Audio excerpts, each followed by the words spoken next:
এটা প্রথমে এখানে আমি নিয়ে নেবো দুটো এইরকম আস্ত পাকা কলা। তারপর নেবো বন্ধুরা এখানে 1 চামচ নেবো চা পাতা।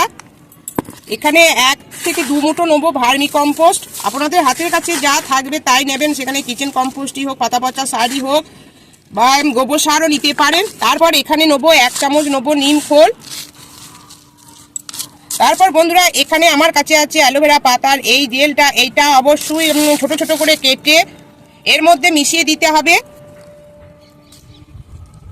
এই উপকরণটা ভালোভাবে মেখে তারপরে আপনারা যেসব গাছে ফুল ফল আসছে না সেই সব গাছের গোড়ায় মাটি খুঁড়ে যদি এটা দিয়ে দেন, দেখবেন 100% গ্যারান্টি দিয়ে বলছি আমার মতন এইরকম প্রচুর পরিমাণে আপনারা ফুল ফল পাবেন।